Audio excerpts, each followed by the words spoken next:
in the morning on February 3rd, the Golden Princess arrived in Montevideo, Uruguay. The vibrant capital city received us with foggy weather, which by mid-morning turned into rain. The first sight from our cabin balcony as we approached the port was what appears to be a shipping graveyard.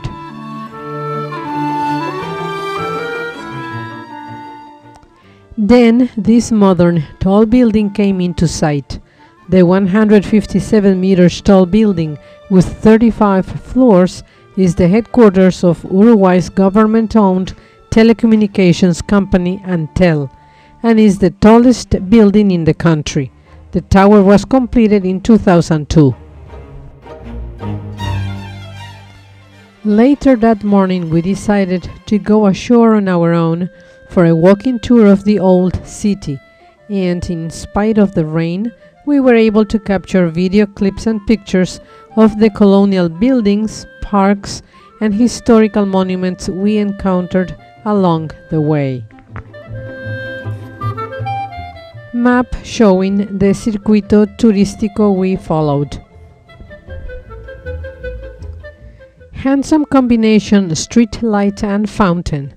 The water fountains were for the horses that used to be parked there.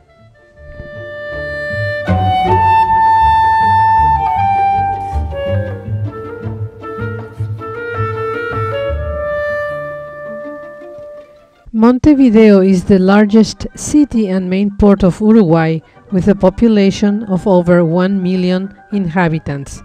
Montevideo hosted all the matches of the first FIFA World Cup in 1930. The city is home to two football clubs, Nacional and Peñarol. Plaza Zavala takes its name from Bruno Mauricio de Zavala, founder of the city. Following are close-up pictures showing the details of the handsome monument located in the center of the plaza.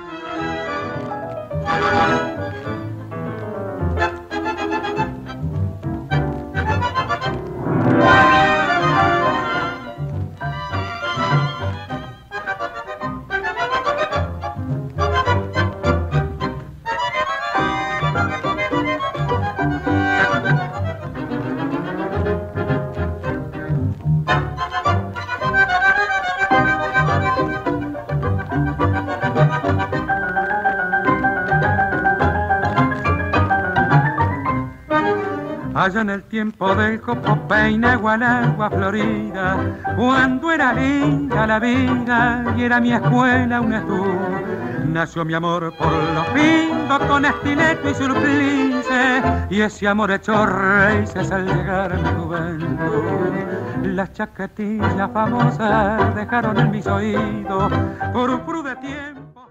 On its south side stands Palacio Taranco, once residence of the Ortiz Taranco brothers, and now the Museum of Decorative Arts.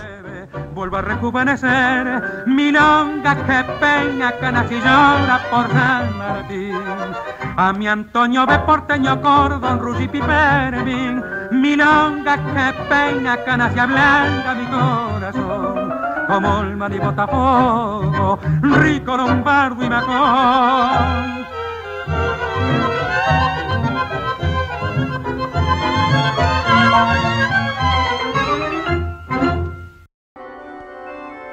The Church of the Immaculate Conception, Mother Church, also dedicated to the patron saints of Montevideo, Philip and James, overlooks Constitution Square and was one of the markers of the colonial city. With its simple construction volumes, it is representative of the Spanish neoclassicism. Its construction was completed in several stages, starting from an original 1790 draft. The construction required 14 years, although the facade underwent several changes, the first in 1860 and another in the mid-20th century. In 1897, the church attained the status of Metropolitan Cathedral.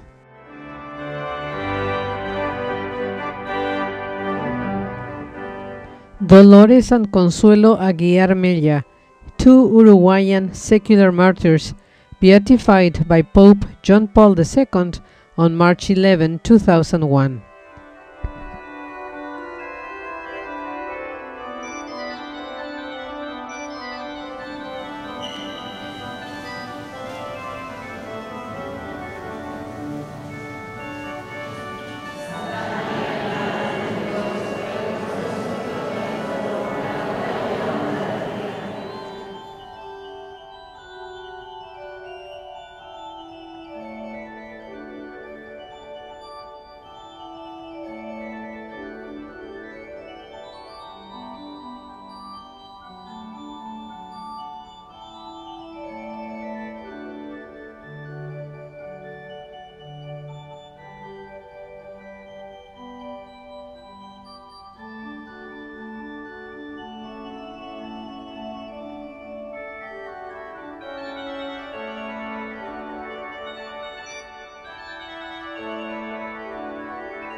Tomb of Dr. Mariano Soler, the first Catholic Archbishop of Montevideo.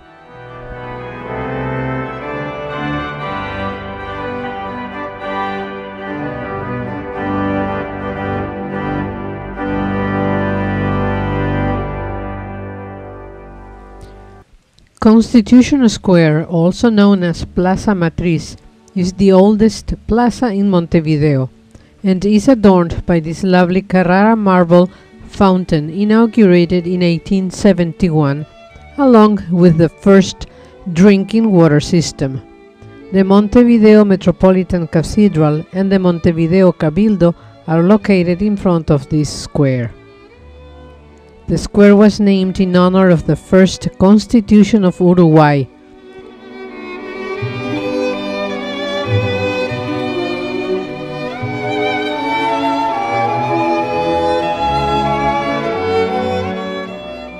Coffee break at the McDonald's restaurant facing Constitution Square. Peatonal Sarandí is the principal walking street in the city. One thing that many may literally pass over and not even take notice of are the celebrity stars paved in the road, honoring many of the local Uruguayan influential people.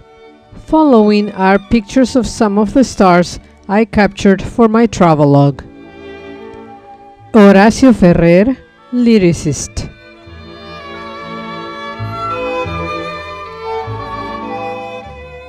Lágrima Ríos, Afro-Uruguayan singer.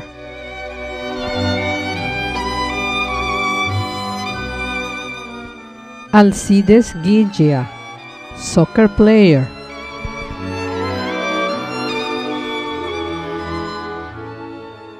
China Zorrilla, actress.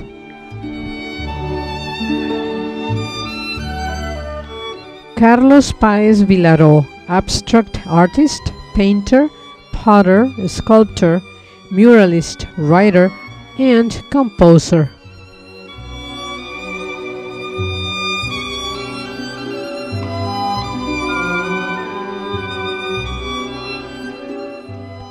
Now in full view the imposing gate of the original citadel of Montevideo. The city was once protected by walls and a large fortress. Here at the western edge of Plaza Independencia is the one remnant of the colonial citadel that was demolished in 1833. Plaza Independencia is the name of Montevideo's most important plaza. It separates Ciudad Vieja from downtown Montevideo with the gateway of the Citadel on one side and the beginning of 18 de Julio Avenue on the other.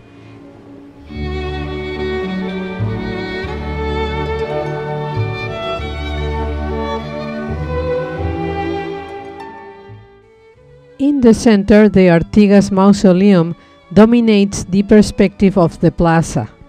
The mausoleum is a monument to Uruguayan hero José Gervasio Artigas Arnal, a national hero of Uruguay, sometimes called the father of Uruguayan nationhood. The monument was built in the 1930s, and Artigas' remains are kept in the underground room underneath the statue.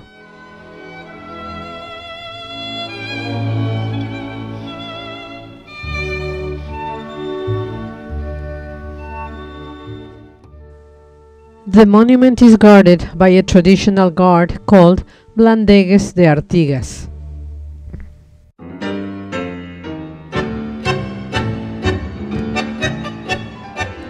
One of the characteristic buildings located by the square is Palacio Salvo. Palacio Salvo was designed by the architect Mario Palanti, an Italian immigrant living in Buenos Aires.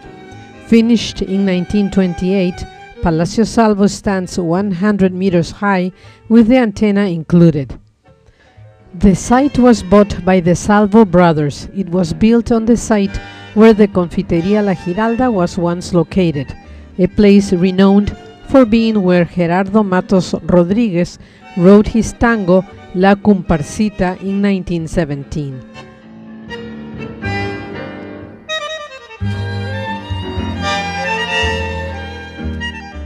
For decades, it was the tallest building in South America.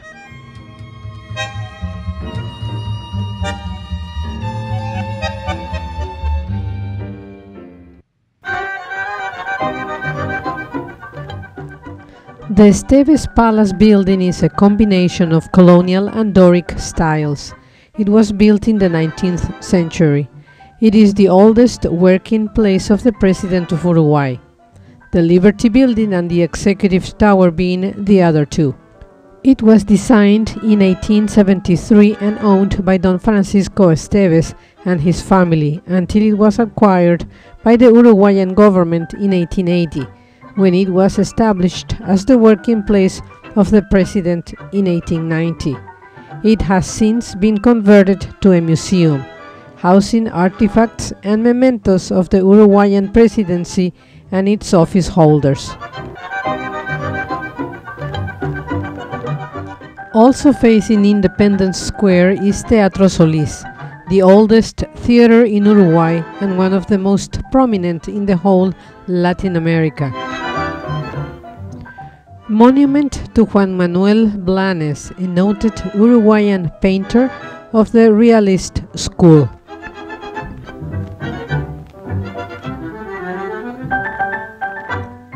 The Paraguayan Woman by Juan Manuel Blanes. Let's take a last look at the buildings around this handsome plaza while we enjoy the Milonga que Peina Canas, one of my favorites.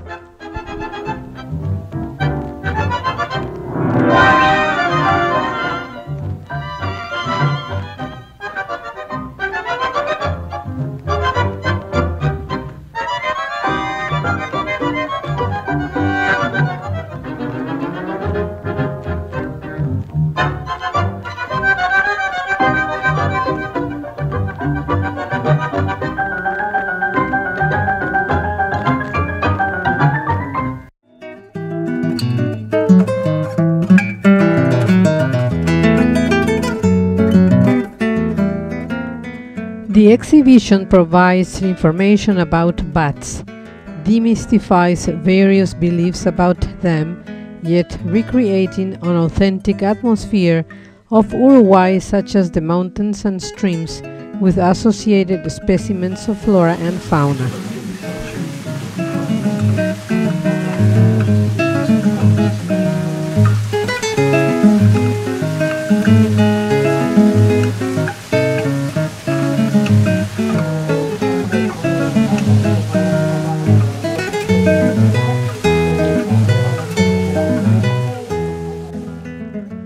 Banco de la República Oriental del Uruguay, better known as Banco República or simply BRAU for its initials, was founded in 1896 and is the most important in the country.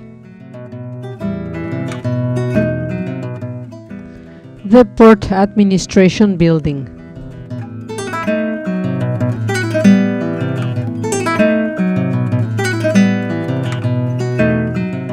And so we made it back to the port area. Since it had stopped raining, we were able to take pictures of the different monuments on display near the dock where the Golden Princess was waiting for us.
By 4:30 in the afternoon, it was time to say goodbye to Montevideo as Golden Princess set sails for Puerto Madryn in Argentina.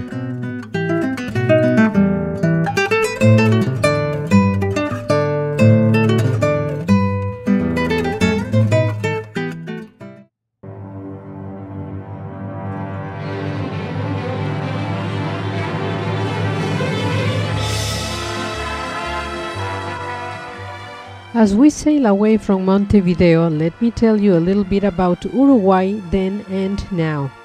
Uruguay was first sighted by Europeans in 1516, when the Spanish explorer Juan Díaz de Solís sailed into the Rio de la Plata, the huge estuary of the Paraná River system, and landed just east of present-day Montevideo, claiming all the land he saw for the Spanish crown.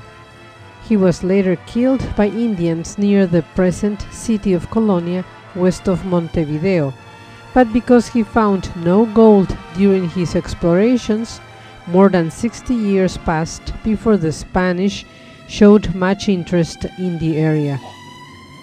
Other nations did show interest, however, and after several clashes over the next 2 centuries, the Spanish formally founded Montevideo in 1726 as a fortress from which to attack encroaching Portuguese. Today, Montevideo is a city of about 1,800,000 residents, almost entirely of European extraction, chiefly Spanish and Italian stock. It is the largest city in the country, home to half of the country's population.